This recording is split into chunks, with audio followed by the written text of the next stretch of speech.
Hi guys, இன்றைக்கி என்ன பண்ண போகிறோன்னா பிசிபெலபாத். அது தேவையான பொருட்கள்: ஒரு டம்ளர் அளவு அரிசி, அரை டம்ளர் அளவு துவரம் பருப்பு, பீன்ஸு, தக்காளி, கேரட்டு, முருங்கைக்காய், கத்திரிக்காய், இது உருளைக்கிழங்கு, வெங்காயம், 2 பச்சை மிளகா, காஞ்ச மிளகா 2. தேவையான மசாலா: தனியா powder 1 table spoon, sambar powder 2 table spoon, கார பவுடர் 1 டேபிள் ஸ்பூன். இதெல்லாம் நம்ம இப்போது வச்சு செய்ய போகிறோம். அரிசியும் இந்த பருப்பு ரெண்டுமே 1/2 ஹவருக்கு முன்னாடி ஊற வச்சிடணும் கைஸ். ஊற வச்சுட்டு நம்ம பிசிபெலபாத் செய்ய போகிறோம். ஹாய் கைஸ், பாருங்கள், சூடாயிடுச்சு குக்கரு. அதுக்கு நம்ம ஆயில் ஊற்றிக்கலாம். 2 டேபிள் ஸ்பூன் அளவு ஆயில்,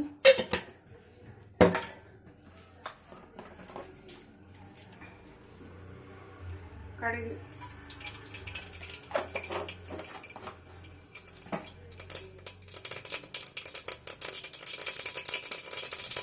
அதுக்கப்புறம் வெங்காயம், கருவேப்பிலை, பச்சை மிளகாய், காஞ்ச மிளகாய்.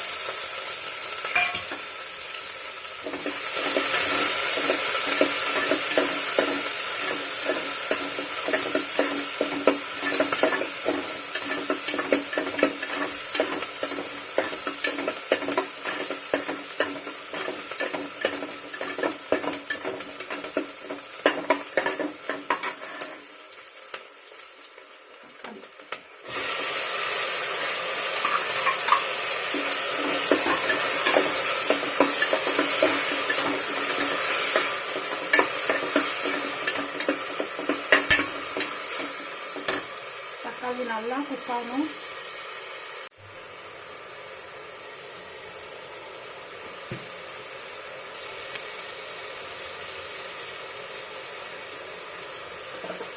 தக்காளி நல்லா ஃப்ரை ஆயிடுச்சு. இப்போ தேவையான மசாலா: தனியா பவுடர், சாம்பார் பவுடர், கொஞ்சமாக கார பவுடர். இதெல்லாம் கைஸ் சாம்பார் சாதத்துக்கு நான் வீட்டிலே ரெடி பண்ணிடுறது. இதெல்லாம் நான் கடையில் வாங்கலை.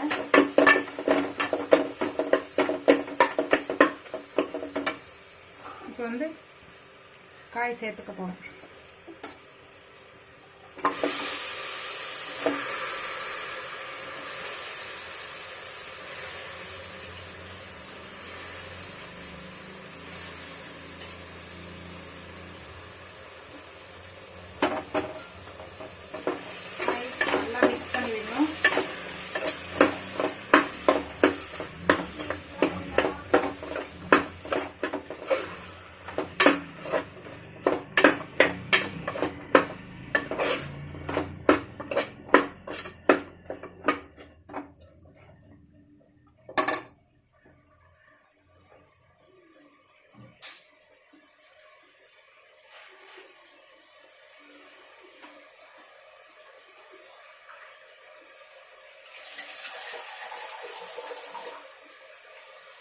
இப்போ அரிசி போட்டு போகிறோம்.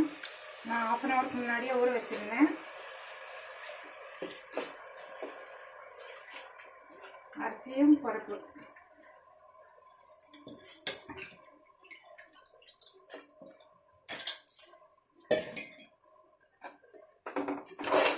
நல்லா மிக்ஸ் பண்ணி வைக்கணும்.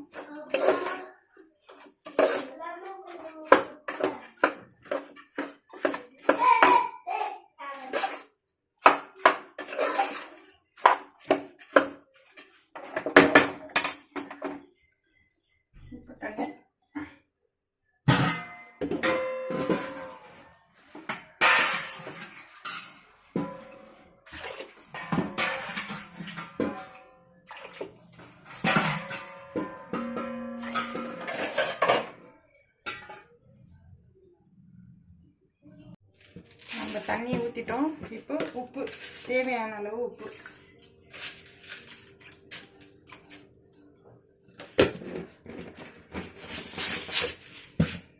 போட்டு நல்லா மிக்ஸ் பண்ணி விட்டு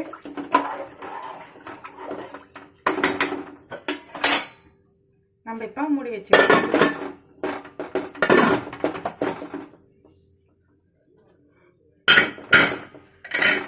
அவ்வளோதான் கைஸ், ஒரு 5 விசில் வந்ததுக்கப்புறமா நம்ம எடுத்துக்கலாம். பாருங்க கைஸ், ரெடி ஆயிடுச்சு பிசிபெலபாத். நீங்களும் ட்ரை பண்ணி பாருங்கள். லைக் பண்ணுங்கள், ஷேர் பண்ணுங்கள், சப்ஸ்கிரைப் பண்ணுங்கள் கைஸ். தேங்க்யூ.